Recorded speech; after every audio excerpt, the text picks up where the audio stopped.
শ্রদ্ধাভাজন উস্তাদ অ্যাডভোকেট মাইনুদ্দিন সাহেবকে অনুরোধ করছি শাইখের সাথে স্মারকলিপি দেওয়ার অংশগ্রহণ করার। আলাইকুম ওয়া রাহমাতুল্লাহি ওয়া বারাকাতুহু। ওয়া আলাইকুম আসসালাম ওয়া রাহমাতুল্লাহি ওয়া বারাকাতুহু। আলহামদুলিল্লাহি ওয়াহদাহু ওয়াস সালাতু ওয়াস সালামু আলা মান লা নাবিয়্যা বা'দাহু। ফাআউযু বিল্লাহি মিনাশ শাইতানির রাজীম। কুল জাআল হাক্কু ওয়া যাহাকাল বাতিল ইন্নাল বাতিলা কানা যাহুকা।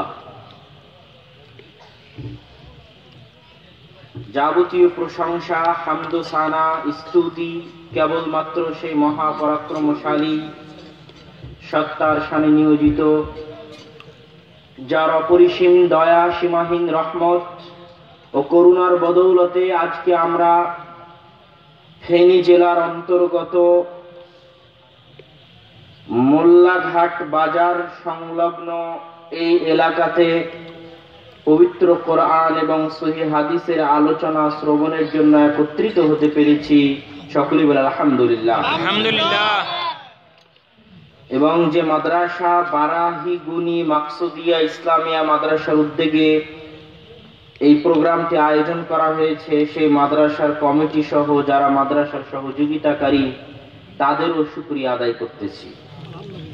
তারপর পরে দরুদ ও সালাম বর্ষিত হোক পৃথিবীর সর্বশেষ ও সর্বশ্রেষ্ঠ রাসূল আহমদ মুহাম্মদ মুস্তাফা সাল্লাল্লাহু আলাইহি ওয়াসাল্লামের প্রতি। সম্মানিত উপস্থিতি, অন্যান্য জায়গায় আমি যেভাবে কথা বলে অভ্যস্ত, আজকে হয়তো সেভাবে কথা বলা হবে না। কেননা আমরা সাধারণত যে সমস্ত জায়গায় কথা বলি সেই সমস্ত জায়গায় আমাদের মতো মানুষের সংখ্যা বেশি।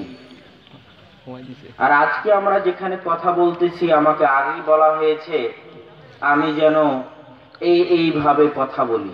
তো এইভাবে যেভাবেই বলা হোক সেভাবে কথা বলা আমার এখানে বা আমার জীবনে বলা যায় প্রথম। তো সেভাবে কথা বলার জন্য আপনাদের মনোযোগ এবং দৃষ্টি আমি আকর্ষণ করছি। আমার বক্তব্যের বিষয় দেওয়া হয়েছে হুকুকুল্লাহ, আল্লাহ সুবহানাহু তাআলার হক, বা আমি এক বাক্যে বলতে পারি তাওহীদ। কেননা তাওহীদই হচ্ছে আল্লাহর সবচেয়ে বড় হক।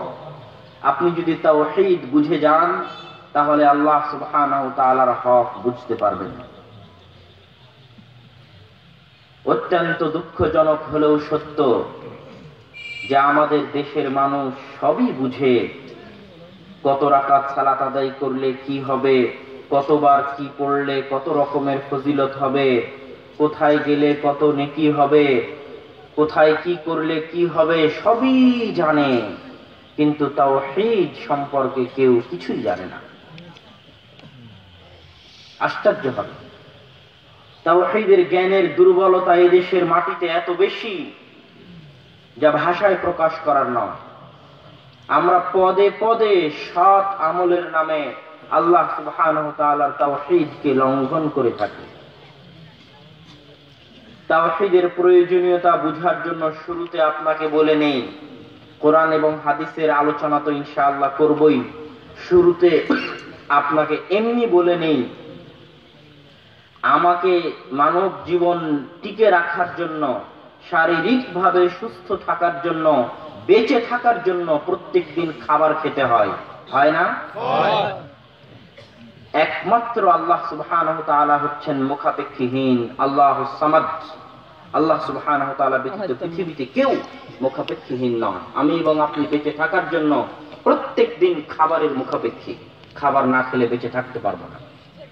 মানুষের শরীর যেমন খাবার চায়, খাবার ছাড়া যেমন মানুষের শরীর অচল, ঠিক তেমনি মানুষের শরীরের ভিতরে আরো একটি জিনিস আছে যার নাম আত্মা, যার নাম রূহ, যার নাম কলব। এই আত্মা, রূহ, কলব তারও খাবারের প্রয়োজন আছে। যখন আপনি তাকে খাবার দিবেন না, সে আত্মা পাপে জর্জরিত কলুষিত হয়ে ছটফট করতে থাকে, হতাশায় ভুগতে থাকে, রাতে কখনো ঘুম হয় না, কখনো আত্মহত্যা করে দুনিয়া থেকে চলে যায়, কখনো জীবনের শান্তি আসে না, সব সময় খিটমিটে মেজাজ, তার আত্মা প্রশান্ত থাকে না, অস্থির। কেন? সে আত্মাকে খাবার দেওয়া হচ্ছে না, সে আত্মা খাবারের জন্য ছটফট করতেছে। ওই হতাশাগ্রস্ত, বিপর্যস্ত, পাপে কলুষিত এই আত্মার খাদ্য হচ্ছে তাওহীদ। তাওহীদ যদি পেয়ে যায়, সে আত্মা প্রশান্ত হয়ে যাবে। আল্লাহ সুবহানাহু ওয়া তাআলা পবিত্র কোরআন মাজিদে বলেছেন, আলা বিযিকরিল্লাহি তাতমাইন্নুল কুলুব। আল্লাহ সুবহানাহু ওয়া তাআলার স্মরণে মানুষের অস্থির আত্মাগুলো, মানুষের বিপর্যস্ত আত্মাগুলো, মানুষের কলুষিত আত্মাগুলো শান্ত হয়ে যায়, প্রশান্ত হয়ে যায়। যখনই আপনি আল্লাহর জিকির করবেন সঠিকভাবে, তখন আপনি প্রশান্তি অনুভব করবেন। কেউ যদি জিকির করতে গিয়ে পাগলামি করে, লাফালাফি করে, তাহলে বুঝতে হবে সে সঠিকভাবে জিকির করছে না। কেননা আল্লাহর কথা মিথ্যা হতে পারে না। আল্লাহ নিজে বলেছেন, কেউ জিকির করলে তার আত্মা প্রশান্ত হবে। আর যদি জিকির করার পরও সে লাফালাফি করে, পাগলামি করে, তাহলে বুঝতে হবে সে সঠিকভাবে জিকির করছে না। আল্লাহর জিকির কিভাবে করতে হয় তা সে জানে না। সম্মানিত উপস্থিতি, আমরা বলছিলাম তাওহীদের গুরুত্বের কথা। আল্লাহ সুবহানাহু ওয়া তাআলার তাওহীদ 3 ভাগে বিভক্ত। আমাদের দেশের মানুষ জানে না, আমাদের দেশের অনেক আলেম ওলামাও জানেন। 1, তাওহীদুর রুবুবিয়্যাহ, আল্লাহ সুবহানাহু ওয়া তাআলাকে রব হিসেবে মানা। 2, তাওহীদ আল উলুহিয়্যাহ, আল্লাহ সুবহানাহু ওয়া তাআলাকে ইলাহ হিসেবে মানা। 3, তাওহীদুল আসমাই ওয়াস সিফাত, আল্লাহ সুবহানাহু ওয়া তাআলার নাম ও গুণাবলীগুলো মানা। এই 3 প্রকার তাওহীদ হচ্ছে আল্লাহর হক, সবচেয়ে বড় হক। আল্লাহ সুবহানাহু ওয়া তাআলা আপনার নিকটে যে হকটা পান, সেই হকগুলোর মধ্যে সবচেয়ে বড় হক হচ্ছে এই 3 প্রকার তাওহীদ। আল্লাহ সুবহানাহু ওয়া তাআলাকে রব হিসেবে মানা। পৃথিবীর অধিকাংশ মানুষ আল্লাহ সুবহানাহু ওয়া তাআলাকে রব হিসেবে মানতে চায়, কিন্তু পৃথিবীর অধিকাংশ মানুষ আল্লাহকে রব হিসেবে মানলেও আল্লাহ সুবহানাহু ওয়া তাআলাকে ইলাহ হিসেবে মানতে চায় না। আপনার কাছে প্রশ্ন, যদিও আমি আকাঙ্ক্ষা করব যে বাইরের মেহমানের চাইতে এই এলাকার স্থানীয় যারা আছেন, তারা যে যেখানে আছেন, তারা আমার বক্তব্য শুনবেন।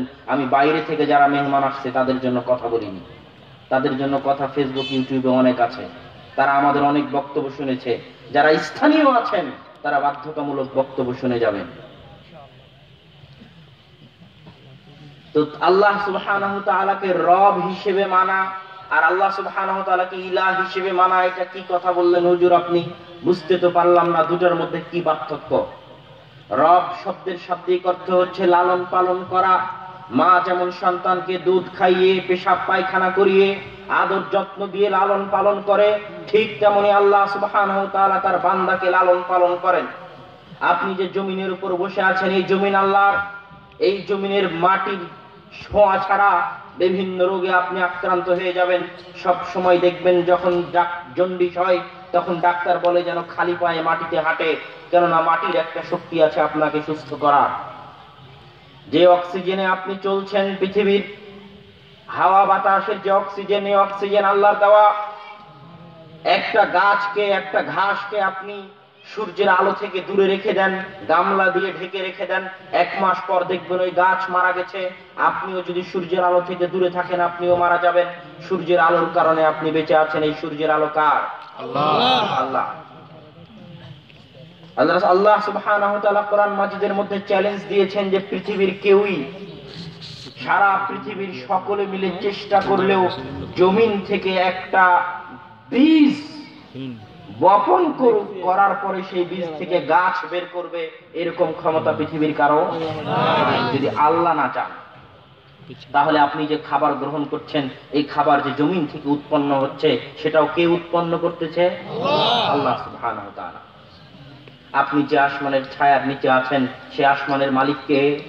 আল্লাহ সুবহানাহু ওয়া তাআলা। তাহলে আল্লাহ সুবহানাহু ওয়া তাআলাকে আপনার জমিন দিয়ে, আসমান দিয়ে, জীবন মৃত্যু দিয়ে, রিজিক দিয়ে, রুটি দিয়ে, খাবার দিয়ে, অক্সিজেন দিয়ে, সার্বিকভাবে আল্লাহ সুবহানাহু ওয়া তাআলা আপনাকে লালন পালন করতেছেন। তার নাম হচ্ছে রব। এই জন্য দেখবেন যত দোয়া আছে সব দোয়া দেখবেন রব দিয়ে শুরু হয়েছে। ربنا آتنا في الدنيا حسنة وفي الآخرة حسنة وقنا عذاب النار ربنا ظلمنا أنفسنا وإن لم تغفر لنا وترحمنا لنكونن من الخاسرين رب ارحمهما كما ربياني صغيرا। সব দোয়া, অধিকাংশ কোরআনের দোয়া দেখবেন রব দিয়ে শুরু হয়েছে। কেন?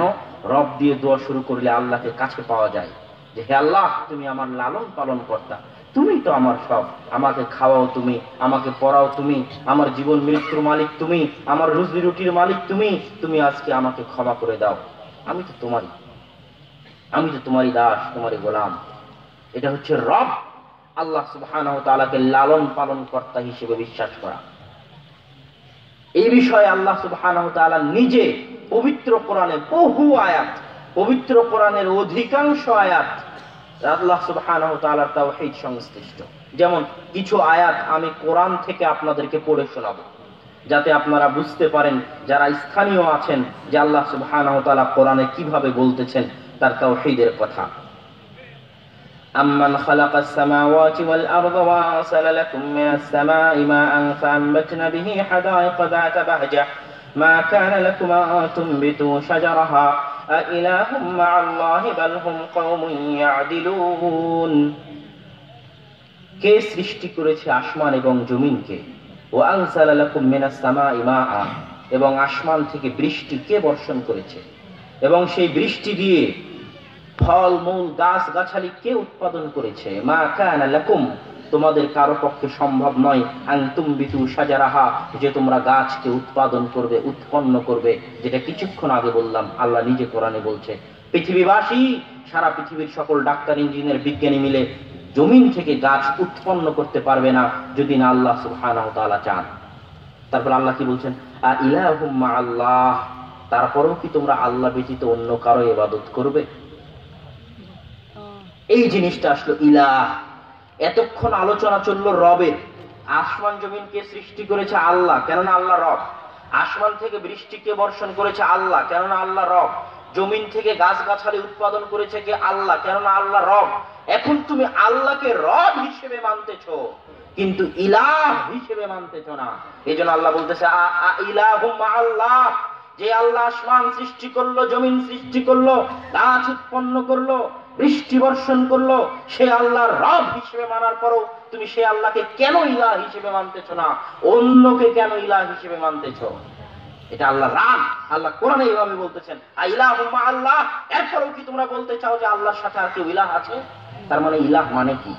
মানুষ আল্লাহকে রব হিসেবে মানে, কিন্তু ইলাহ হিসেবে মানে না। আপনারা জানেন কালেমা তাইয়্যিবা কি? বলেন তো, বলেন। কালেমা তাইয়্যিবা কিন্তু এটা নয় যে লা রাব্বা ইল্লাল্লাহ, আল্লাহ ব্যতীত কোনো রব নাই। এটা কি কালেমা তাইয়্যিবা? এই কথা আল্লাহ বলেন। এই প্রশ্নটা মাথায় রাখবেন, কেননা আল্লাহ যে রব এটা সারা পৃথিবীর 90% মানুষ মানে। হিন্দুরাও মানে, খ্রিস্টানেরাও মানে, ইহুদিরাও মানে যে আল্লাহ রব, কিন্তু আল্লাহকে ইলাহ হিসেবে মানে না। এই জন্য পৃথিবী সৃষ্টির শুরু থেকে আজ পর্যন্ত যত নবী রাসূল পাঠানো হয়েছিল, সব নবী রাসূলকে ইলাহ, আল্লাহকে ইলাহ হিসেবে মানতে হবে, এই দাওয়াত নিয়ে পাঠানো হয়েছিল, যেটা আমি কোরআন থেকে খুলে খুলে আপনাদেরকে দেখাবো। ইলাহ কি সেটা আমি বলতেছি, যে মানুষ যে আল্লাহকে ইলাহ হিসেবে মানে না সেটা বলতেছি। আল্লাহ সুবহানাহু ওয়া তাআলা তারপরে বলতেছেন আম্মান জাআলাল আরদা ক্বারারান ওয়া জাআলা খিলালাহা আনহারা ওয়া জাআলা লাহা রাওয়াসিয়া ওয়া জাআলা বাইনাল বাহরাইনি হাজিসান আ ইলাহুম মা'আল্লাহ বাল আকসারুহুম লা ইয়ালামুন। আচ্ছা, আম্মান জাআলাল আরদা ক্বারারা, এই পৃথিবীকে কে স্থির করেছে? আপনি জানেন এই পৃথিবী শূন্যের উপর আছে? বিজ্ঞান পড়ে দেখেন, পৃথিবী শূন্যের উপর আছে, এইভাবে শূন্যের উপর। আপনি একটা জিনিসকে শূন্যের উপর রাখতে পারবেন? আমি এই কলমটা ছেড়ে দিলেই পড়ে যাবে, শূন্যের উপর থাকবে না। কিন্তু এই পৃথিবীকে আল্লাহ কিসের উপর রেখেছেন? শূন্যের উপর রেখেছেন। শূন্যের উপর রাখার পর আল্লাহ এই পৃথিবীকে কিভাবে স্থির করলেন? আম্মান জাআলাল আরদা ক্বারারা, কে এই পৃথিবীকে স্থির করলো শূন্যের উপর? ওয়া জাআলা খিলালাহা আনহারা, এই পৃথিবীর বুক চিরে নদী নালা কে প্রবাহিত করেছে? ওয়া জাআলা লাহা রাওয়াসিয়া ওয়া জাআলা বাইনাল বাহরাইনি হাজিসা, এক সমুদ্র আর এক সমুদ্রের সাথে মিলে যায়, এক নদী আর এক নদীর সাথে মিলে যায়, তবু একটার স্বাদ আর একটা থেকে আলাদা হয় না। একটার স্বাদ আর একটা থেকে আলাদা হয়, মিলে না। বুঝা যায় যে এটা এই সমুদ্র, এটা এই সমুদ্র, এটা এই নদীর পানি, এটা এই নদীর পানি, এবং পৃথিবীতে এখনো আছে। এটা কে করেছে? ইলাহুম মা আল্লাহ। তাহলে এগুলো করলো রব, এগুলো হচ্ছে রবের কাজ। পৃথিবীকে স্থির কে করেছে? রব, আল্লাহ সুবহানাহু ওয়া তাআলা। তুমি এটা মানো। পৃথিবীর মধ্যে দিয়ে নদী নালাকে প্রবাহিত করেছে রব আল্লাহ সুবহানাহু ওয়া তাআলা। এটা তুমি জানো যে আল্লাহ সুবহানাহু ওয়া তাআলা রব, কিন্তু তুমি আল্লাহকে ইলাহ হিসেবে মানো না। আর ইলাহুম মা আল্লাহ, আচ্ছা আল্লাহ ব্যতীত কি কোনো ইলাহ আছে? এটা আল্লাহ নিজে জিজ্ঞেস করতেছে কোরআনে মানুষকে বোঝানোর জন্য। ইলাহুম মা আল্লাহ বাল আকসারুহুম লা ইয়ালামুন, অধিকাংশ মানুষ বুঝে না। আম্মান ইউজিবুল মুত্তাররা ইযা দাআহু ওয়া ইয়াকশিফুস সুআ ওয়া ইয়াজআলুকুম খুলাফাআল আরদি ইলাহুম মা আল্লাহ ক্বালিলাম মা তাযাক্কারুন। তারপরে আল্লাহ সুবহানাহু ওয়া তাআলা বলতে থেকেছেন এইভাবে পর পর 3 আয়াতে তার নিজের গুণাবলী, নিজের রব এটা প্রকাশ করার পর বলতে থেকেছেন ইলাহুম মা আল্লাহ। এরপরও কি তোমরা বলবে আল্লাহ ব্যতীত কোনো ইলাহ আছে? এরপরও কি তোমরা বলবে ইলাহুম মা আল্লাহ, আল্লাহ ব্যতীত কোনো ইলাহ আছে? সূরা নামলের 60 নম্বর আয়াত থেকে নিয়ে একদম 65 নম্বর আয়াত পর্যন্ত আল্লাহ সুবহানাহু ওয়া তাআলা এইভাবে বলতে থেকেছেন। সম্মানিত উপস্থিতি, পৃথিবীতে যত নবী রাসূল এসেছিলেন সকল নবী রাসূল এই ইলাহ হওয়ার দাওয়াত নিয়ে এসেছিলেন। সেটা আপনাকে আমি একটু কোরআন থেকে খুলে পড়ে দেখাই যে যত নবী রাসূল এসেছিলেন সবাই কেউ বলেননি যে আল্লাহকে রব হিসেবে মানো, কেননা পৃথিবীর মানুষ আল্লাহকে রব হিসেবে মানত, কিন্তু আল্লাহকে ইলাহ হিসেবে মানত না। দেখেন আল্লাহ সুবহানাহু ওয়া তাআলা সূরা আরাফের মধ্যে 59 নম্বর আয়াত থেকে বলতেছেন, লাকাদ আরসালনা নূহান ইলা কওমিহি ফাকালা ইয়া কওমি ইবুদুল্লাহ মা লাকুম মিন ইলাহিন গায়রুহু ইন্নী আখাফু আলাইকুম আযাবা ইয়াউমিন আযীম। আর আমি নূহকে পাঠিয়েছিলাম তার সম্প্রদায়ের নিকটে, অতঃপর নূহ তার সম্প্রদায়কে বলল, ইয়া কওমি ইবুদুল্লাহ, হে আমার সম্প্রদায় তোমরা আল্লাহর ইবাদত করো, মা লাকুম মিন ইলাহিন গায়রুহু, আল্লাহ ব্যতীত কোনো ইলাহ নাই, ইন্নী আখাফু আলাইকুম আযাবা ইয়াউমিন আযীম, তোমরা আল্লাহ ব্যতীত যদি কাউকে ইলাহ হিসেবে মানো তাহলে আমি ভয় পাচ্ছি আল্লাহ তোমাদেরকে শাস্তি দিবেন। তাহলে নূহের দাওয়াত কি ছিল? যে আল্লাহ ব্যতীত কোনো ইলাহ নাই। তারপরে দেখেন আল্লাহ সুবহানাহু ওয়া তাআলা বলতেছেন, ওয়া ইলা আদিন আখাহুম হুদ, আর আদ সম্প্রদায়ের নিকটে পাঠালাম কাকে? হুদ আলাইহিস সালাতু ওয়াস সালামকে। তারও একই দাওয়াত। হুদ আলাইহিস সালাতু ওয়াস সালাম তার সম্প্রদায়কে বলল, ক্বালা ইয়া কওমি ইবুদুল্লাহ মা লাকুম মিন ইলাহিন গায়রুহু, হে আমার সম্প্রদায়, হে আমার জাতি, তোমরা আল্লাহর ইবাদত করো, আল্লাহ ব্যতীত কোনো ইলাহ নাই। এটা হুদ আলাইহিস সালাম বললেন। তারপরে কে? ওয়া ইলা সামুদ আখাহুম সালেহ, সামুদ সম্প্রদায়ের নিকটে সালেহকে পাঠালাম। সালেহেরও একই দাওয়াত, একই বাক্য। আল্লাহ নিজে কোরআনে বলছেন, ক্বালা ইয়া কওমি ইবুদুল্লাহ, হে আমার জাতি তোমরা আল্লাহর ইবাদত করো, মা লাকুম মিন ইলাহিন গায়রুহু, তোমাদের জন্য আল্লাহ ব্যতীত অন্য কোনো ইলাহ নেই। ক্বাদ জাআতকুম বাইয়িনাতুকুম মির রাব্বিকুম হাযিহি নাকাতুল্লাহি লাকুম আয়াহ ফাযারুহা তা'কুলু ফি আরদিল্লাহ ওয়া লা তামাসসুহা বিসুইন ফায়াখুযাকুম আযাবুন আলীম। তিনিও একই দাওয়াত দিলেন যে আল্লাহ ব্যতীত কোনো ইলাহ নাই, তোমাদের ইলাহ হচ্ছেন একমাত্র আল্লাহ সুবহানাহু ওয়া তাআলা। তারপরে ওয়া ইলা মাদিয়ানা আখাহুম শুআইব, মাদিয়ান জাতির নিকটে কাদেরকে পাঠালাম?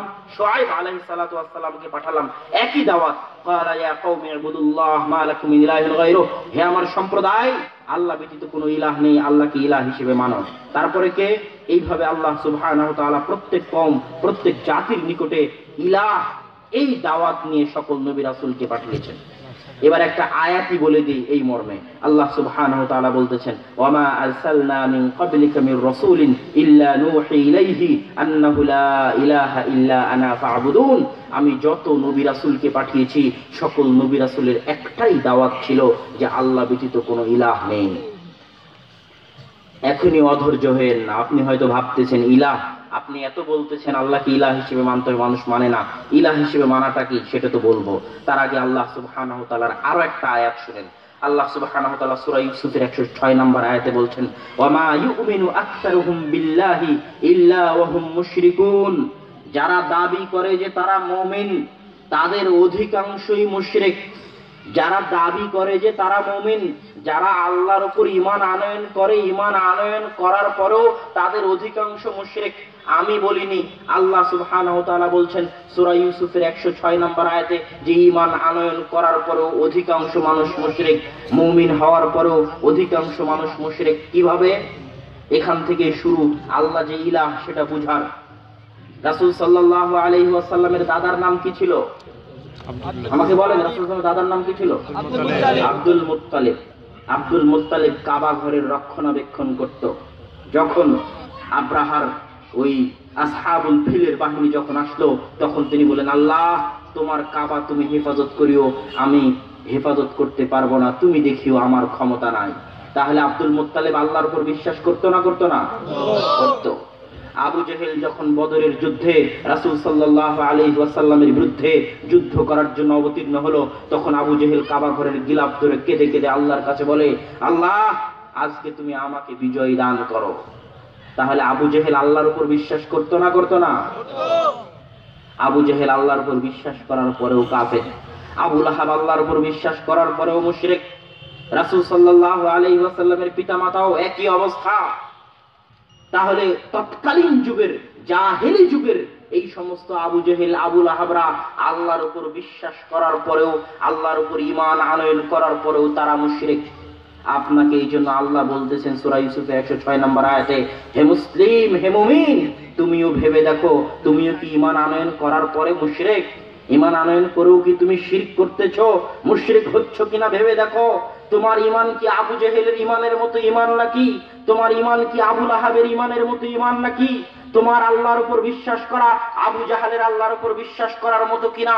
তোমার আল্লাহর উপর বিশ্বাস করা আবু লাহাবের আল্লাহর উপর বিশ্বাস করার মতো কিনা? এটা তোমাকে যাচাই বাছাই করে দেখতে হবে। আবু জেহেল আল্লাহকে রব হিসেবে মানত, কিন্তু ইলাহ হিসেবে মানত না। আজ বাংলাদেশের 90%, 80% মানুষ আল্লাহকে রব হিসেবে মানে, কিন্তু আল্লাহকে ইলাহ হিসেবে মানে না। এবার আমি আসি যে আল্লাহ সুবহানাহু ওয়া তাআলা ইলাহ। ইলাহ মানে কি? ইলাহ শব্দের শাব্দিক অর্থ আরবিতে হচ্ছে মা'লুহ। মানুষ যার দিকে ফিরে যায়, বিপদে আপদে পড়ে, সমস্যায় পড়ে মানুষ যার দিকে ফিরে যায় তাকে বলে ইলাহ। আপনি আল্লাহকে রব হিসেবে মানছেন ঠিকই, কিন্তু যখন আপনি অসুস্থ হচ্ছেন তখন আপনি আল্লাহর দিকে ফিরে না গিয়ে অন্য কিছুর উপর ভরসা করতেছেন, তাহলে কি আপনি আল্লাহকে ইলাহ হিসেবে মানলেন? আপনি আল্লাহকে রব হিসেবে মানতেছেন ঠিকই, কিন্তু যখন একটা সিজদা দেওয়ার প্রয়োজন হচ্ছে, নজর নেওয়াজ করার প্রয়োজন হচ্ছে, তখন কবরের নিচে যে শুয়ে আছে তার নিকটে আপনি সিজদা দিতে গেছেন, তার নিকটে আপনি নজর নেওয়াজ করতে গেছেন, আপনি কি আল্লাহকে ইলাহ হিসেবে মানেন? এই জন্য জওহরলাল নেহেরু, ভারতের অনেক বড় পণ্ডিত, স্বাধীনতার ইতিহাসে যাদের অবদান, ইন্দিরা গান্ধীর পিতা পণ্ডিত জওহরলাল নেহেরু বলেছিলেন, হিন্দু মুসলিম মে কোই ফার্ক নাহি, হিন্দু আর মুসলমানের মধ্যে কোনো পার্থক্য নাই। আশ্চর্য কথা, পণ্ডিত জওহরলাল নেহেরু বলতেছে, আরে ভারত পাকিস্তান আলাদা হওয়ার কি প্রয়োজন? তোমরা ইসলামের নামে, মুসলমানের নামে পাকিস্তানকে আলাদা করতে চাচ্ছ, এর কোনো প্রয়োজন নাই, কেননা হিন্দু মুসলমানে তো কোনো পার্থক্য নাই। हम मिट्टी के ऊपर रख के पूजते हैं, আমরা মাটির উপরে মূর্তি বানিয়ে পূজা করি, আর तुम लोग मिट्टी के नीचे रख के पूजते हो, আর তোমরা মাটির নিচে কবরের পূজা করো। পার্থক্য এতটুকুই। তুমি কিভাবে আমাকে হিন্দুকে কাফের বলো? আমি মাটির উপর মূর্তি বানিয়ে পূজা করি, আর তুমি মাটির নিচে কবরে যিনি শুয়ে আছে তার পূজা করো। এতটুকুই পার্থক্য। হিন্দু মুসলিম মে কোই ফার্ক নেই, হিন্দু মুসলিমের কোনো পার্থক্য নাই। তাহলে হিন্দুরা যেমন আল্লাহকে রব হিসেবে মানে, কিন্তু আল্লাহকে ইলাহ হিসেবে মানে না। আল্লাহর দরবারে কিছু চাওয়ার জন্য, আল্লাহর দরবারে কিছু পাওয়ার জন্য কোন মূর্তির নিকটে যায়। ঠিক মুসলমানেরাও আল্লাহকে রব হিসেবে মানে, 80% মুসলমান, কিন্তু কোনো কিছু চাওয়ার জন্য, কোনো কিছু পাওয়ার জন্য মাটির নিচে যে শুয়ে আছে তার কাছে যায়। সম্মানিত উপস্থিতি, এটা হচ্ছে ইলাহ।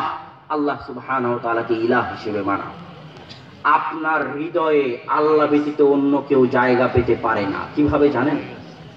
আল্লাহ সুবহানাহু ওয়া তাআলা চাইলে, প্রথমে তো বলেছি যে আল্লাহ চাইলে বলতে পারতেন লা রাব্বা ইল্লাল্লাহ, আল্লাহ ব্যতীত কোনো রব নেই, এই কথা আল্লাহ বলেননি।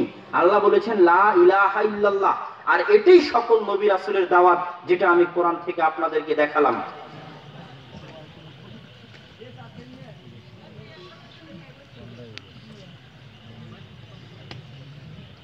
তো আমরা আল্লাহ সুবহানাহু তাআলার কি যেন কথা বলছিলাম, যে আল্লাহ সুবহানাহু ওয়া তাআলা লা রাব্বা ইল্লাল্লাহ এটা বলেননি, লা ইলাহা ইল্লাল্লাহ বলেছেন। আবার ইলাহ বলতে গিয়ে আল্লাহ এভাবে বলতে পারতেন যে আল্লাহু ইলাহ, আল্লাহ সুবহানাহু ওয়া তাআলা হচ্ছেন ইলাহ, এতটুকু বলতে পারতেন।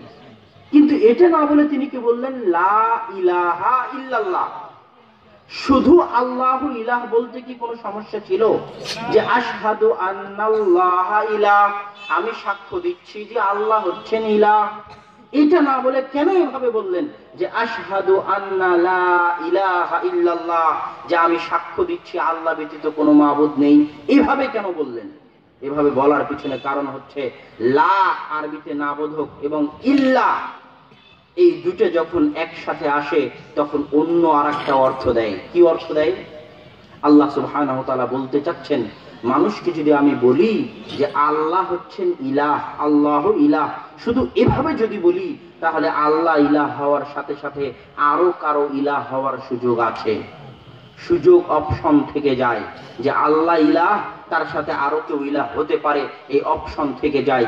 এই অপশন বন্ধ করার জন্য আল্লাহ বলতেছেন, শুনো মানুষ, আগে আগে কি লা ইলাহা, যত তাগুত আছে, হৃদয়ে আল্লাহ ব্যতীত যত কিছুর ভয় আছে, হৃদয়ে আল্লাহ ব্যতীত যত কিছুর সম্মান আছে, হৃদয়ে আল্লাহ ব্যতীত যত শিরক আছে, যত এই জাতীয় জিনিস আছে, সকল কিছুকে আগে হৃদয় থেকে নিক্ষেপ করে দাও। লা ইলাহা, আগে বলো কিছুই নাই, আগে হৃদয়কে খালি করো, সবকিছুকে আগে ডাস্টবিনে নিক্ষেপ করো, তারপরে বলো ইল্লাল্লাহ, শুধু কে আছে? আল্লাহ। শুধু শুধু একমাত্র ইবাদত পাওয়ার অধিকার কে রাখে? আল্লাহ। এই শুধুমাত্র একমাত্র এই অনুবাদ আনার জন্য এভাবে বলা হয়েছে লা ইলাহা ইল্লাল্লাহ, যে আল্লাহ ব্যতীত অন্য কাউকে বিন্দু মাত্র আল্লাহর যে ইয়ে আছে সেটার আপনি শরীক করতে পারবেন না আল্লাহর হকে। আপনারা বলেন না যে শরিকানায় জমি কিনেছি, শেয়ারে শরিকানায় বলেন না? শরিক মানে কারোর সাথে অংশীদার হওয়া। তো এখান থেকে শিরক, আল্লাহর হকের সাথে কাউকে শরিক করা, অংশীদার করা। আল্লাহর যেটা হক, সেই হক আল্লাহকে দিতে চাচ্ছেন, কিন্তু বলতেছেন না তার সাথে আরো কাউকে একটু যোগ করি, তার সাথে আরো কাউকে একটু যোগ করি। কিভাবে? হিন্দুরা বলে যে এত বড় পৃথিবী আল্লাহ কি, যিনি, ওরা তো আর আল্লাহ বলে না ভগবান কি একাই চালাতে পারবে, এই জন্য একা একজনকে এক এক দায়িত্ব দিয়েছে। কালী মাকে একটা দায়িত্ব দিয়েছে, দুর্গা মাকে একটা দায়িত্ব দিয়েছে, এইরকম মেলা রকমের মাকে বিভিন্ন রকম দায়িত্ব দিয়েছে। তাদের লিঙ্ক দিয়ে, তাদের ওয়াস্তা দিয়ে, তাদের পূজা করার মাধ্যমে আমরা আল্লাহকে পাবো, বলে না হিন্দুরা? বলে। ঠিক তেমন আমাদের মধ্যে আছে বাবা, যে তার লিঙ্ক দিয়ে, তার ওয়াস্তা দিয়ে, তার ভায়া দিয়ে ডাইরেক্ট আল্লাহকে পাওয়া যাবে না, আমার ওয়াস্তা, আমার লিঙ্ক দিয়ে যেতে হবে।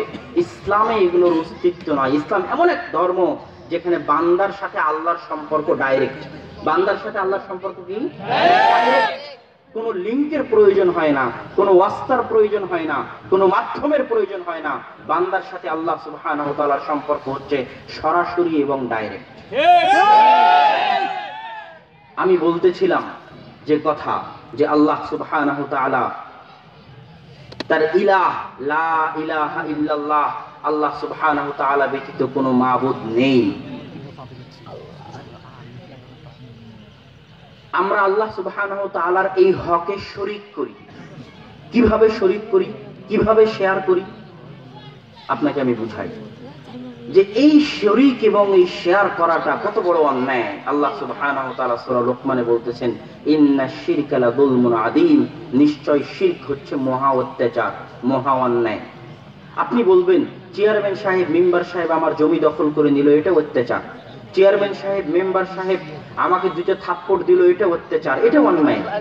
কিভাবে আমি আল্লাহর উপর অত্যাচার করলাম? আল্লাহ কোরআনে বলতেছে শিরক করা কি? অত্যাচার, জুলম, জুলমুন আযীম, মহা অত্যাচার। কিভাবে আল্লাহর সাথে শিরক করা অত্যাচার হলো? এইটা একটু আপনি বুঝেন। আপনি সকাল থেকে সন্ধ্যা পর্যন্ত মাথার ঘাম পায়ে ফেলে যে টাকা ইনকাম করেছেন, এ টাকা আপনি আপনার স্ত্রী পুত্রের জন্য ইনকাম করেছেন, ঠিক? আপনার স্ত্রী আপনার পুত্র আপনার খায়, আপনার পরে আপনার বাড়িতে থাকে, আপনার খেয়ে মানুষ হয়, আপনি মাথার ঘাম পায়ে ফেলে তাদেরকে খাওয়ান। এখন আপনার স্ত্রী যদি আপনার খেয়ে আপনার পরে আপনার কথা না শুনে অন্য কারো কথা শুনে আপনাকে না ভালোবেসে অন্য কাউকে ভালোবাসে, তো এটা কি আপনার উপর অত্যাচার করা হবে না? আপনার ছেলে আপনার খেয়ে আপনার পরে আপনার কথা না শুনে আপনাকে না ভালোবেসে অন্য কাউকে যদি ভালোবাসে, এটা কি অত্যাচার করা হবে না? তাহলে আপনি একজন নগণ্য সৃষ্টিজীব হয়ে শুক্র কীট থেকে তৈরি হয়েছেন। এখনই যদি প্যারালাইজ রোগে আক্রান্ত হন, কিছু করার ক্ষমতা থাকবে না। এখনই ক্যান্সার হয়ে গেলে মেডিকেলে লাফাতে লাফাতে তড়পাতে তড়পাতে মারা যাবেন। এত নিকৃষ্ট নগণ্য দুর্বল সৃষ্টিজীব হয়ে আপনি আল্লাহর খেয়ে আল্লাহর পরে আল্লাহর জমিনে চলে আল্লাহর আসমানের নিচে থেকে আপনি আল্লাহর হক আল্লাহকে দিচ্ছেন না। আপনি আল্লাহর ইবাদত করতেছেন না, অন্য কারো ইবাদত করতেছেন, অন্য কারো পূজা করতেছেন, তাহলে এটা কি অত্যাচার নয়? সবচেয়ে বড় অত্যাচার কেন? আপনি নগণ্য সৃষ্টিজীব হয়ে সৃষ্টিকর্তার উপর অত্যাচার করতেছেন। মহাপরাক্রমশালী সৃষ্টিকর্তার উপর আপনি অত্যাচার করতেছেন নগণ্য সৃষ্টিজীব হয়ে। সম্মানিত উপস্থিতি, শিরক মানে হচ্ছে আল্লাহর সাথে কাউকে শরীক করা। যেমন আল্লাহ সুবহানাহু ওয়া তাআলা গায়েবের খবর রাখেন। সূরা আনআমের 59 নম্বর আয়াতে আল্লাহ সুবহানাহু ওয়া তাআলা বলছেন, ইনদাহু মাফাতিহুল গায়বি লা ইয়ালামুহা ইল্লা হু। গায়েবের খবর আল্লাহর নিকটে রয়েছে, আল্লাহ ব্যতীত কেউ গায়েবের খবর জানে না। ওমা তাসকুতু মিন ওয়ারাকাতিন ইল্লা ইয়ালামুহা। গাছ থেকে একটা পাতাও পড়ে না, যেই পাতা পড়ার জ্ঞান আল্লাহর নিকটে রয়েছে। ওয়ালা হাববাতিন ফি যুলুমাতিল আরদি ওয়ালা রাতবিন ওয়ালা ইয়াবিসিন ইল্লা ফি কিতাবিম মুবিন। আসমান এবং জমিনের অতল গহ্বরে যে পাথর, ধূলিকণা, বালিকণা যা কিছু রয়েছে, প্রত্যেক ধূলিকণা বালিকণার জ্ঞান আল্লাহ সুবহানাহু ওয়া তাআলার নিকটে রয়েছে। আল্লাহর জ্ঞান এত অসীম, এত মহান। সেই আল্লাহর জ্ঞানের সাথে আপনি কাউকে শরীক করতেছেন কিভাবে? রাশি দেখেছেন, পেপার পত্রিকায় টিভিতে রাশি আসে, আসে না? যে অমুক এত তারিখ থেকে এত তারিখের মধ্যে জন্মগ্রহণ করলে এই রাশি, কন্যা রাশি, আছে না? এই রাশির এই সপ্তাহটা এমন যাবে, এই রাশির এই সপ্তাহটা এমন যাবে। ওয়াল্লাহি আল্লাহর কসম, ওয়াল্লাহি আল্লাহর কসম, গায়েবের জ্ঞান, ভবিষ্যতের জ্ঞান একমাত্র কে রাখে? আল্লাহ। আপনি যদি এটার সাথে অন্য কাউকে বিন্দু মাত্র শরীক করেন, যারা বরাবর সন্দেহ করেন যে হ্যাঁ এই রাশির কথা একটু হলেও সত্য হতে পারে, পড়ে তো মনে হচ্ছে যে আমার জীবনের সাথে মিল খাচ্ছে, এই জন্য বিন্দু মাত্র যদি সন্দেহ করেন, তাহলে আল্লাহ যে গায়েবের জ্ঞান রাখে এর সাথে আপনি অন্য কাউকে কি করলেন? অংশীদার করলেন। সাথে সাথে লা ইলাহা কেটে গেল। আল্লাহকে রব হিসেবে মানেন কিন্তু ইলাহ হিসেবে মানেন না, আপনি মুশরিক। আল্লাহ নিজে কোরআনে বলছেন। সম্মানিত উপস্থিতি, এইভাবে প্রত্যেক পদে পদে প্রত্যেক ক্ষেত্রে আল্লাহ সুবহানাহু ওয়া তাআলার জন্য যেটা রয়েছে, আপনি তার সাথে যদি অন্য কাউকে শরীক করেন, তাহলে আপনি আল্লাহ সুবহানাহু ওয়া তাআলার সাথে শিরক করতেছেন। আল্লাহ সুবহানাহু ওয়া তাআলা পবিত্র কোরআন মাজিদে বলছে, ইন্নাল্লাহা লা ইয়াগফিরু আন ইউশরিকা বিহি ওয়া ইয়াগফিরু মা দুনা যালিকা লিমান ইয়াশা। আল্লাহ সুবহানাহু ওয়া তাআলা সকল গুনাহ ক্ষমা করতে রাজি আছেন, কিন্তু শিরকের গুনাহ ক্ষমা করবেন না। রাসূল সাল্লাল্লাহু আলাইহি ওয়াসাল্লাম আল্লাহর পক্ষ থেকে বলতেছেন, লাউ আতাইতানি বিকুরাবিল আরদি খাতায়া। হে আদম সন্তান, কঠিন কিয়ামতের মাঠে যদি তুমি আমার দরবারে আসমান জমিন ভর্তি পাপ নিয়ে উপস্থিত হও, আর সেই পাপের মধ্যে যদি শিরকের গুনাহ না থাকে, লা আতাইতু বিকুরাবিল আরদি মাগফিরা, তাহলে আমি আল্লাহ সুবহানাহু ওয়া তাআলা আসমান জমিন ভর্তি ক্ষমা নিয়ে উপস্থিত হব। সুবহানাল্লাহ। এই জন্য রাসূল সাল্লাল্লাহু আলাইহি ওয়াসাল্লাম বলেছেন, আব্দুল্লাহ বিন মাসউদের হাদিস, যে মান আশরাকা লা ইয়াদখুলুল জান্নাহ। অন্য রিওয়ায়াতে এসেছে দাখালান নার। কেউ যদি আল্লাহর সাথে কাউকে শরীক করে তাহলে সে জাহান্নামে যাবে, জান্নাতে যাওয়ার সুযোগ তার নেই। এই জাতীয় আরো বহু হাদিস আছে, যেমন হাদিসুল বিতাকা। এই হাদিসুল বিতাকা অনেক প্রসিদ্ধ। আব্দুল্লাহ বিন আমর রাদিয়াল্লাহু তাআলা আনহু থেকে বর্ণিত, তিনি বলেন, ইসাহু বিরাজুলিন মিন উম্মতি আলা রুউসিল খালায়েক। কঠিন কিয়ামতের মাঠে আমার উম্মতের একজনকে ডাকা হবে সারা পৃথিবীর সকল মানুষের সামনে কিয়ামতের মাঠে। তারপরে কি করা হবে? তার সামনে 99টা রেজিস্টার খাতা বিছিয়ে দেওয়া হবে, তার আমলনামার খাতা 99টা বিছিয়ে দেওয়া হবে। তারপরে তাকে বলা হবে পড়ো। ওই 99টা খাতায় শুধু গুনাহ লেখা আছে। কি লেখা আছে? শুধু গুনাহ লেখা আছে। সে গুনাহগুলো পড়বে, তখন আল্লাহ সুবহানাহু ওয়া তাআলা বলবেন আতুনকিরু মিন হাযা শাইআন, এই গুনাহগুলোর একটা কি তুমি অস্বীকার করতে পারবে? তখন সে বলবে যে না হে আল্লাহ, এখানে যত গুনাহ লেখা আছে সব গুনাহ আমি করেছি, একটা অস্বীকার করার ক্ষমতা আমার নাই। তখন আল্লাহ সুবহানাহু ওয়া তাআলা বলবেন আলাকা উযরুন আও হাসানাহ, এই গুনাহগুলো যে তুমি করেছো এর পেছনে কোনো ওজর আছে, কোনো কারণ আছে, অথবা তোমার কি কোনো নেকি আছে? তখন সে বলবে না হে আল্লাহ, এই গুনাহগুলোর পিছনে কোনো ওজরও নাই আর আমার কোনো নেকিও নাই। তখন আল্লাহ সুবহানাহু ওয়া তাআলা বলেন না, তোমার একটা নেকি আছে, লাকা হাসানাহ, আমাদের নিকটে তোমার একটা নেকি জমা হয়ে আছে। সেই নেকিটা কি? সেই নেকিটা হচ্ছে তাওহীদ, লা ইলাহা ইল্লাল্লাহ, আল্লাহ ব্যতীত কোনো ইলাহ নেই। জীবনে কোনোদিন তুমি গুনাহ করেছো, চুরি চামারি করেছো, জেনা করেছো, মদ খেয়েছো, ডাকাতি করেছো, সবকিছু করেছো, কিন্তু কোনোদিন আল্লাহর অধিকারের সাথে পৃথিবীর কাউকে তুমি শরীক করনি। তোমার এই তাওহীদ, যে তুমি আল্লাহকে একমাত্র ইলাহ হিসেবে বিশ্বাস করো, তোমার হৃদয়ের এই বিশ্বাস, এই একটা আমল। তারপরে দেখেন রাসূল সাল্লাল্লাহু আলাইহি ওয়াসাল্লাম বলছেন ফাতুদাউস সিজিল্লাত ফি কিফা, এই 99টা আমলনামা, গুনাহের আমলনামা একটা পাল্লায় উঠিয়ে দেওয়া হবে। আর তাওহীদের এই বিশ্বাস যে আমি আল্লাহকে একমাত্র ইলাহ হিসেবে মানি, পৃথিবীর আর কাউকে চারানা টাইম দেই না, একমাত্র ইলাহ এবং ইবাদত পাওয়ার অধিকার এবং হকদার কে? আল্লাহ। আমার এই তাওহীদের বিশ্বাসকে আল্লাহ এক পাল্লায় রেখে দিবেন। তারপরে কি হবে? সাকুলাতিল বিতাকা, এই যে পাল্লা, যে পাল্লায় তাওহীদের চিঠি আছে, কালেমা আছে, লা ইলাহা ইল্লাল্লাহ আছে, সেই পাল্লাটা ভারী হয়ে যাবে এবং আল্লাহ তাকে জান্নাতে দিয়ে দিবেন। সম্মানিত উপস্থিতি, তাওহীদ শুধু তাই নয়, আল্লাহ রাসূল সাল্লাল্লাহু আলাইহি ওয়াসাল্লাম আরো বহু হাদিসে বলেছেন মান কানা আখিরু কালামিহি লা ইলাহা ইল্লাল্লাহ দাখালাল জান্নাহ।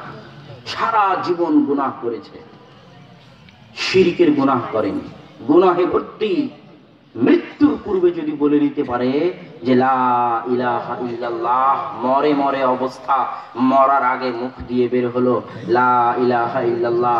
এই জন্য রাসূল সাল্লাল্লাহু আলাইহি ওয়াসাল্লাম বলেছেন লাকতিনু মাউতাকুম, যখন তোমরা দেখো যে কোনো মানুষ মারা যাচ্ছে, তখন তার কানের পাশে বলতে থাকো লা ইলাহা ইল্লাল্লাহ, লা ইলাহা ইল্লাল্লাহ। যদি সে শুনে নেয় এবং শুনে নিয়ে নিজে একবার বলে নেয় লা ইলাহা ইল্লাল্লাহ, তাহলে সে জান্নাতে চলে যাবে। তাওহীদের বিশ্বাসের গুরুত্ব, যে আপনি আল্লাহকে একমাত্র ইলাহ হিসেবে মানেন। রব হিসেবে তো সবাই মানে, ইলাহ হিসেবে কয়জন মানে? তা আপনি আল্লাহকে একমাত্র ইলাহ হিসেবে মানেন, এটাই হচ্ছে তাওহীদের গুরুত্ব, তাওহীদের ফজিলত। কঠিন কিয়ামতের মাঠে যখন জাহান্নামের আগুনে জ্বলতে থাকবেন, তখন যাদের অন্তরে বিন্দু পরিমাণ শিরকের আস্তানা নেই, বরং যাদের অন্তর তাওহীদ দিয়ে পরিপূর্ণ, তারা রাসূল সাল্লাল্লাহু আলাইহি ওয়াসাল্লামের শাফাআত পাবে।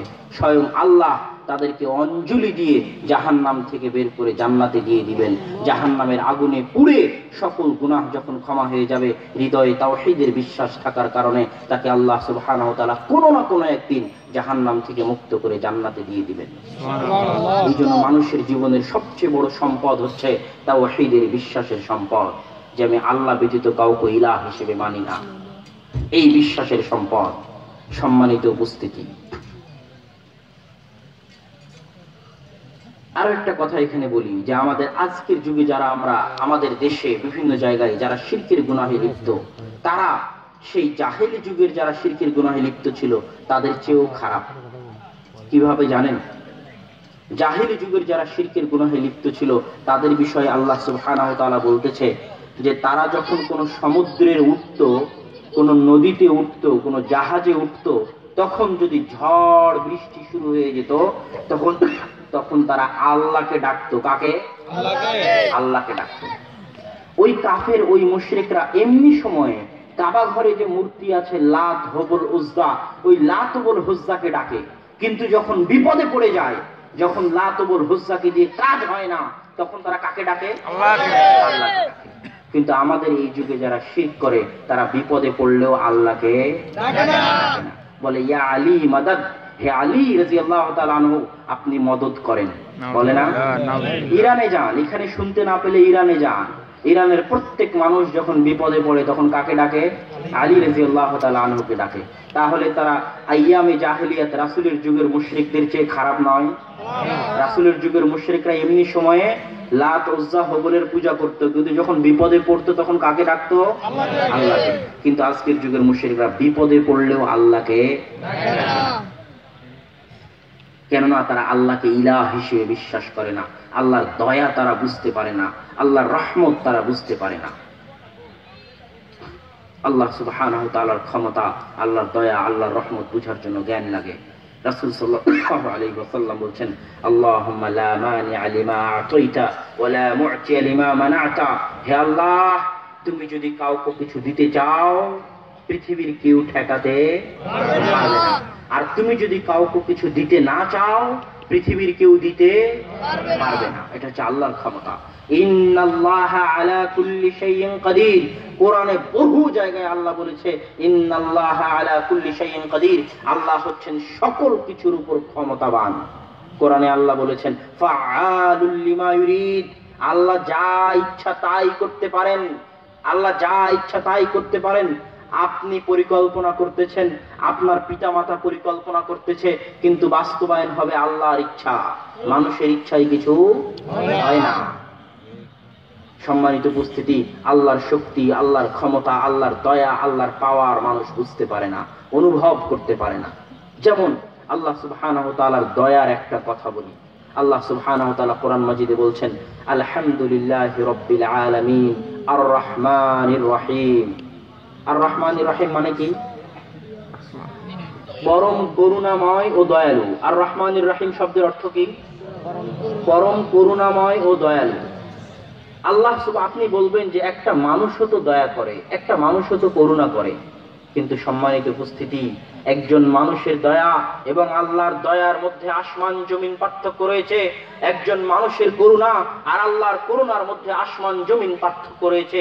একজন মানুষের দয়া পাওয়ার জন্য আপনাকে অনুনয় বিনয় করা লাগে, আপনাকে কান্দাকাটি করা লাগে। আমি যদি এই মাদ্রাসার জন্য আপনাদের কাছে দান চাই, তাহলে আমাকে বলা লাগবে এই মাদ্রাসার উঠে নাই, এই মাদ্রাসার উঠে নাই, এই মাদ্রাসার উঠে নাই। তখন আপনার দান আমি পাবো। আপনার কাছে কিছু পাওয়ার জন্য আমাকে আপনার অন্তরে দয়া তৈরি করা লাগে অনুনয় বিনয়ের মাধ্যমে। দুই, অনুনয় বিনয় করার পরে যে আপনি দিবেন তার কোনো গ্যারেন্টি নাই, নাও দিতে পারেন। তিন, আপনি যদি দেন একদিন দিবেন, 2 দিন দিবেন না, 2 দিন দিলে 3 দিন দিবেন, 4 দিন দিবেন না, 4 দিন দিলে 5 দিন দিবেন না। কোনো না কোনো একদিন আপনার ধৈর্য ভেঙে যাবে, তখন আপনি বলবেন এত আর দিতে পারবো না, আমার কাছে আর আসিও না। এটা হচ্ছে মানুষের দয়া। 4, আপনি এত দয়া করার পরে আমাকে 10,000, 5,000, 6,000 টাকা দিয়েছেন। 10 বছর পরে যখন আমার সাথে আপনার সাক্ষাৎ হলো, আমি আপনার কোন একটা কথা মানতেছি না, তখন আপনি খোটা দিবেন, আরে তুই আমার টাকা নিয়ে এত বড় হয়েছিস, সেই দিন মনে নাই তোকে আমি আমার টাকা দিয়ে সহযোগিতা করেছিলাম, এই বলে আপনি আমাকে খোটা দিবেন। এত নিকৃষ্ট দয়া হচ্ছে মানুষের দয়া, এত জঘন্য দয়া হচ্ছে মানুষের দয়া। আর আল্লাহর দয়া কত সীমাহীন, কত অপরিসীম, যে রাসূল সাল্লাল্লাহু আলাইহি ওয়াসাল্লাম বলছেন আল্লাহ সুবহানাহু ওয়া তাআলা ওই ব্যক্তির উপর রাগ করেন যে আল্লাহর নিকটে চায় না। এই বাক্যটার ওজন হচ্ছে কোটি কোটি মন। আপনি পুরো বক্তব্যের সকল বাক্য ভুলে গেলে এই বাক্য ভুলে যাবেন না যে আল্লাহ তার উপর রাগ করেন, যে আল্লাহর নিকটে কি করে না, চায় না। মানুষের নিকটে চাইলে মানুষ রাগ করে, চাইলে পাওয়া যাবে কিনা সন্দেহ আছে, পাওয়া গেলে খোটা দিবে কিনা সন্দেহ আছে। এত নিকৃষ্ট নিম্নমানের দয়া হচ্ছে মানুষের দয়া। আর প্রত্যেক দিন শেষ রাতে শেষ আসমানে নেমে এসে আল্লাহ সুবহানাহু ওয়া তাআলা ডাকতে থাকেন, হাল মিন মুস্তাগফির ইস্তাগফিরুনি, কেউ কি আছে আমার নিকটে ক্ষমা প্রার্থনা করবে, আমি তাকে ক্ষমা করতে চাই। আল্লাহ এভাবে ডাকতে থাকেন মানুষকে। মানুষ হে আমার বান্দারা, হে আমার দাসেরা, হে আমার গোলামেরা, আসো আমার কাছে চাও। তোমরা আমার কাছে কেন চাও না? তোমরা আমার কাছে কেন চাও না? আর মানুষ আল্লাহর দয়া না বুঝে মানুষের দ্বারে দ্বারে ভিক্ষা করে, মানুষের টেবিলের নিচ দিয়ে ঘুষ দিয়ে চাকরির প্রার্থনা করে, কিন্তু আল্লাহর দরবারে একবার হাত উঠিয়ে আল্লাহর নিকটে কিছু চাওয়ার ভাগ্য হয় না। এর চেয়ে হতভাগা কেউ আর হতে পারে কি? পারে না। সম্মানিত উপস্থিতি, আমরা আল্লাহর দয়া বুঝি না, তাহলে আমরা আল্লাহ ব্যতীত কারো কাছে চাইতাম না। যদি আল্লাহর দয়া বুঝতাম তাহলে আল্লাহ ব্যতীত কারো কাছে চাইতাম না। শুধু তাই নয়, রাসূল সাল্লাল্লাহু আলাইহি ওয়াসাল্লাম বলেছেন, কারো যদি পায়ের জুতার ফিতা হারিয়ে যায়, পায়ের জুতার ফিতা কত ছোট জিনিস, এই পায়ের জুতার ফিতা যদি হারিয়ে যায়, তো এই জুতার ফিতাও যেন সে কার নিকটে চায়? আল্লাহর কাছে চায়। আল্লাহু আকবার! কত দামি কথা যে আপনার পায়ের একটা জুতার ফিতা হারিয়ে গেলে, ছোট থেকে ছোট জিনিস হারিয়ে গেলে আপনি কার কাছে চাইবেন? আল্লাহর কাছে। আর আমরা কত হতভাগা, কত হতভাগ্য, আল্লাহর দয়া বুঝলাম না, আল্লাহর নিকটে চাইলাম না। আর কত মানুষের দরবারে, মৃত মানুষের দরবারে, জীবিত মানুষের দরবারে আমরা ধর্ণা দিচ্ছি, আমরা হাত পেতে বেড়াচ্ছি, কিন্তু আল্লাহর দরবারে একবার হাত উঠানোর ভাগ্য হয়নি। আল্লাহ আমাদের সেই তৌফিক দান করুক। আল্লাহুম্মা আমিন।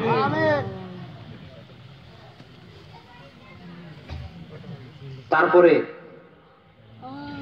আমরা তাওহীদের আলোচনা করছিলাম, আল্লাহ সুবহানাহু ওয়া তাআলার হকের আলোচনা করছিলাম। এখানে আরেকটা গুরুত্বপূর্ণ হাদিস রাসূল সাল্লাল্লাহু আলাইহি ওয়াসাল্লামের, এই হাদিসটা মরে গেলেও ভুলবেন না, এই হাদিসটা মরে গেলেও ভুলবেন না। মুসনাদে আহমদ 21508 নম্বর হাদিস, রাসূল সাল্লাল্লাহু আলাইহি ওয়াসাল্লাম বলছেন, লা তুশরিক বিল্লাহ ওয়া ইন হুররিকতা আও কুতিলতা। খবরদার, আল্লাহর সাথে কাউকে শিরক করবে না, আল্লাহর সাথে কাউকে শরীক করবে না, যদিও তোমাকে হত্যা করা হয়, যদিও তোমাকে আগুনে জ্বালিয়ে দেওয়া হয়। কি বুঝলেন এই হাদিস? ইব্রাহিম আলাইহিস সালাতু ওয়াস সালামকে আগুনে নিক্ষেপ করা হয়েছে কিসের জন্য? শিরক করবেন না এই জন্য। আচ্ছা, ইব্রাহিম আলাইহিস সালাতু ওয়াস সালামের সাথে তার পিতার কি, তার ওই সময়ের বাদশার কি এই নিয়ে গন্ডগোল ছিল? যে ইব্রাহিম আলাইহিস সালাম দাবি করেছিলেন যে আমি রাজা হব, আমি বাদশা হব, আমাকে ক্ষমতা দাও, এই নিয়ে গন্ডগোল ছিল? জমি জায়গা নিয়ে গন্ডগোল ছিল? টাকা পয়সা নিয়ে গন্ডগোল ছিল? একটাই গন্ডগোল ছিল, তারা আল্লাহকে রব হিসেবে মানে, কিন্তু আল্লাহকে ইলাহ হিসেবে মানে না। ওই মূর্তি পূজাগুলোর, মূর্তিগুলোর নিকটে গিয়ে তারা মূর্তিগুলোকে ইলাহ হিসেবে মানে, তাদের নিকটে চায়। আর ইব্রাহিম আলাইহিস সালাতু ওয়াস সালাম কাকে ইলাহ হিসেবে মানতেন? আল্লাহকে। এই জন্য তাকে আগুনে নিক্ষেপ করা হলো, কিন্তু তিনি কি ত্যাগ করেছিলেন তাওহীদ? ত্যাগ করেননি। এই জন্য রাসূল সাল্লাল্লাহু আলাইহি ওয়াসাল্লাম বলছে, তোমাকেও যদি আগুনে জ্বালিয়ে দেওয়া হয়, তোমাকেও যদি হত্যা করা হয়, তবুও তুমি শিরকের গুনাহে লিপ্ত হবে না। তাহলে শিরকের গুনাহ কত ভয়াবহ, কত জঘন্য, কত নিকৃষ্ট। সম্মানিত উপস্থিতি, আল্লাহ সুবহানাহু ওয়া তাআলা আমাদেরকে শিরকের গুনাহ থেকে বেঁচে থাকার তৌফিক দান করুক। আল্লাহুম্মা আমিন। এই পর্যায়ে আমরা এতক্ষণ যাবত আল্লাহ সুবহানাহু ওয়া তাআলার দুটি বিষয়ের আলোচনা করেছি। আল্লাহ সুবহানাহু ওয়া তাআলার রব, রুবুবিয়্যাত, আল্লাহ সুবহানাহু ওয়া তাআলার উলুহিয়্যাত। এই আল্লাহ সুবহানাহু ওয়া তাআলার রুবুবিয়্যাত এবং উলুহিয়্যাতের আলোচনা দুটি আয়াতের অনুবাদ দিয়ে শেষ করব ইনশাআল্লাহুল আজিজ। আল্লাহ সুবহানাহু ওয়া তাআলা পবিত্র কোরআন মাজিদে বলছেন সূরা হজ্জের মধ্যে, ইন্নাল্লাযীনা ইয়াদউনা মিন দুনিল্লাহ লা ইয়াখলুকু যুবাবান ওয়ালাউ ইজতামাউ লাহু। ও হে দুনিয়ার মানুষ, যারা আল্লাহ ব্যতীত অন্য কারো ইবাদত করো, যারা আল্লাহ ব্যতীত অন্য কারো নিকটে কিছু চাও, যারা আল্লাহ ব্যতীত জীবিত মৃত কারো নিকটে কিছু চাও, তাদেরকে উদ্দেশ্য করে বলতেছি যে তোমরা যাদের নিকটে কিছু চাও, তারা সবাই মিলে একত্রিত হয়ে একটা মাছিও সৃষ্টি করতে পারবে না। আল্লাহর চ্যালেঞ্জ। আপনি চিন্তা করে দেখেন যে আপনি যার নিকটে চান, যার নিকটে কিছু প্রার্থনা করেন, যার দরবারে কিছু দেন, তারা সবাই সারা পৃথিবীর মিলে একটা মাছি সৃষ্টি করতে পারবে কিনা? আল্লাহর চ্যালেঞ্জ। তারপরে আল্লাহ সুবহানাহু ওয়া তাআলা বলতেছেন, আরেকটা আয়াত দেখেন, সূরা আনআমের 94 নম্বর আয়াতে আল্লাহ সুবহানাহু ওয়া তাআলা বলতেছেন, ওয়ালাকাদ জিতুমুনা ফুরাদা কামা খালাকনাকুম আউওয়ালা মাররা। হে দুনিয়ার মানুষ, পৃথিবীতে যেমন তোমাদেরকে একা একা পাঠিয়েছিলাম, কঠিন কিয়ামতের মাঠে তোমরা আমার দরবারে একা একা আসবে, তোমাদের সাথে কেউ থাকবে না। তারপরে কি হবে? তখন তোমরা বলবে, ওয়ামা নারা মাআকুম শুফাআকুম, তখন তোমাদের সাথে ওই যে যাদেরকে তোমরা ধরে বেড়াতে, যাদেরকে তোমরা ওয়াস্তা লিংক মনে করতে, যাদেরকে তোমরা মাধ্যম মনে করতে, যাদের মাধ্যম দিয়ে তোমরা আল্লাহর কাছে পৌঁছতে চাইতে, ওই সমস্ত বাবা মাদেরকে তোমরা তোমাদের পাশে খুঁজে পাবে না। আল্লাহ নিজে কোরআনে বলছে যে ওই শুফাআদের তুমি খুঁজে পাবে না, যাদেরকে দিয়ে তোমরা পৃথিবীতে আমার সাথে শরীক করতে। একমাত্র ইবাদত করার হকদার আমি ছিলাম। আমার ইবাদত না করে বা আমার ইবাদতের পাশাপাশি অন্য কারো ইবাদত করেছো, জীবিত মৃত, তাদেরকে তোমরা কিয়ামতের মাঠে খুঁজে পাবে না। তখন লাকাদ তাকাত্তা বাইনাকুম ওয়া দাল্লা আনকুম, তাদেরকে তোমরা কিয়ামতের মাঠে খুঁজে পাবে না, তারা তোমাদের বিন্দু মাত্র উপকার করতে পারবে না। কিভাবে? এখানে একটা হাদিস শুনেন সম্মানিত উপস্থিতি। কঠিন কিয়ামতের মাঠে যখন ভয়াবহ অবস্থা হবে, তখন সকল নবী রাসূল বিপদে থাকবেন, কঠিন বিপদে। আল্লাহ সুবহানাহু ওয়া তাআলা বিচার শুরু করবেন না, বিচার শুরু করতে আল্লাহ দেরি করবেন। সূর্য থাকবে নিচে, মানুষ ঘামে যুক্ত হয়ে কঠিন অবস্থা সৃষ্টি হবে। আল্লাহ বিচার শুরু করতে দেরি করবেন। তখন মুমিনেরা ঘুরতে থাকবে যে আল্লাহ আপনি দ্রুত বিচার শুরু করেন, দ্রুত বিচার শুরু করেন। এই ঘুরতে ঘুরতে মুমিনেরা যাবে মুসা আলাইহিস সালাতু ওয়াস সালামের নিকটে, আদম আলাইহিস সালাতু ওয়াস সালামের নিকটে, ঈসা আলাইহিস সালাতু ওয়াস সালামের নিকটে। আদম আলাইহিস সালামের নিকটে গিয়ে বলবেন, হে আদম, ইন্নাল্লাহা খালাকাকা বিয়াদিক, আল্লাহ আপনাকে তার নিজের হাত দিয়ে সৃষ্টি করেছেন। আজকে কঠিন কিয়ামতের মাঠে আল্লাহ বিচার শুরু করতেছে না। হে আদম আলাইহিস সালাম, আপনি একটু আল্লাহর কাছে অনুরোধ করেন তো, আল্লাহ যেন দ্রুত বিচার শুরু করে, আমরা অস্থির হয়ে গেছি। তখন আদম বলবেন, নাফসি নাফসি, আমি জানি না, আমি জান্নাতের যে গাছের ফল খেতে নিষেধ করা হয়েছিল, সেই গাছের ফল খেয়ে পৃথিবীতে পাঠিয়ে দিয়ে মরা পর্যন্ত রব্বানা যালামনা আনফুসানা ওয়া ইল্লাম তাগফির লানা ওয়া তারহামনা লানাকুনান্না মিনাল খাসিরিন, মরা পর্যন্ত এই দোয়া পড়ার পরেও আমার ক্ষমা হয়েছে কিনা, আমার তওবা আল্লাহ কবুল করেছে কিনা, আমি নিজেকে নিয়ে ব্যস্ত আছি। আল্লাহর দরবারে কিছু বলার মতো সাহস, কিছু বলার মতো হিম্মত আমার নাই। তোমরা অমুকের নিকটে যাও। তারা ফিরে আসবে নূহ আলাইহিস সালাতু ওয়াস সালামের নিকটে। নূহ আলাইহিস সালাতু ওয়াস সালামকে তারা বলবে, আল্লাহ আপনাকে এই দিয়েছেন। নূহ আলাইহিস সালাতু ওয়াস সালাম বলবেন, আমি নিজেকে নিয়ে ব্যস্ত আছি, আমার সন্তানকে বাঁচানোর জন্য, ডুবন্ত সন্তানকে বাঁচানোর জন্য আল্লাহর দরবারে অনুরোধ করে যে গুনাহ করেছিলাম, সেই গুনাহ আল্লাহ ক্ষমা করেছে কিনা, সেই তওবা আল্লাহ কবুল করেছে কিনা আমি জানি না। আজকে আল্লাহর দরবারে কিছু বলার মতো হিম্মত এবং সাহস আমার নাই। তোমরা অমুকের নিকটে যাও। মুসা আলাইহিস সালাতু ওয়াস সালামের নিকটে যাবে, তাকে বলবে, হে মুসা, আপনি সেই নবী যার সাথে আল্লাহ সরাসরি কথা বলেছে, আপনি কালিমুল্লাহ, সরাসরি আল্লাহ আপনার সাথে কথা বলেছে। আজকে একটু কঠিন কিয়ামতের মাঠে আল্লাহর দরবারে আমাদের জন্য সুপারিশ করেন যেন আল্লাহ দ্রুত বিচার শুরু করে। মুসা আলাইহিস সালাতু ওয়াস সালাম বলবে, আমি অন্যায়ভাবে একজনকে থাপ্পড় মেরেছিলাম, থাপ্পড় মেরে তাকে হত্যা করে দিয়েছিলাম, সেই গুনাহের ক্ষমা মরা পর্যন্ত চাওয়ার পরেও আল্লাহ তওবা কবুল করেছেন কিনা আমি জানি না। আজকে আমার ওই হিম্মত নাই, ওই সাহস নাই যে আল্লাহর দরবারে গিয়ে আমি কিছু বলবো। তোমরা যাও ঈসার নিকটে, ঈসার নিকটে যাবে, বলবে, হে ঈসা, আপনি সেই নবী যাকে আল্লাহ এমন ক্ষমতা দিয়েছিলেন, এমন মুজিজা দিয়েছিলেন যে আপনি অন্ধর চোখে হাত গোলালে অন্ধ চক্ষুষ্মান হয়ে যেত, মৃত ব্যক্তিকে আপনি জীবিত করতে পারতেন, এমন মুজিজা আল্লাহ আপনাকে দিয়েছিল। আজকে কঠিন কিয়ামতের দরবারে আল্লাহর নিকটে কিছু বলুন। তিনিও বলবেন, আজকে আমি নিজেকে নিয়ে ব্যস্ত আছি, আমার সেই হিম্মত, সেই সাহস নাই যে আমি আজকে আল্লাহর দরবারে কিছু বলবো। তোমরা মুহাম্মদ সাল্লাল্লাহু আলাইহি ওয়াসাল্লামের নিকটে ফিরে যাও।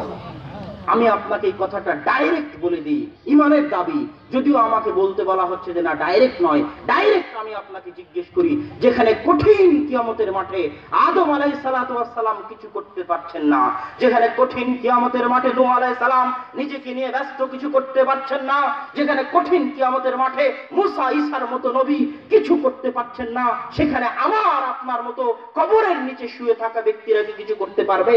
না। এটা আপনাদের ইমানের নিকটে প্রশ্ন, একটু চিন্তা করুন।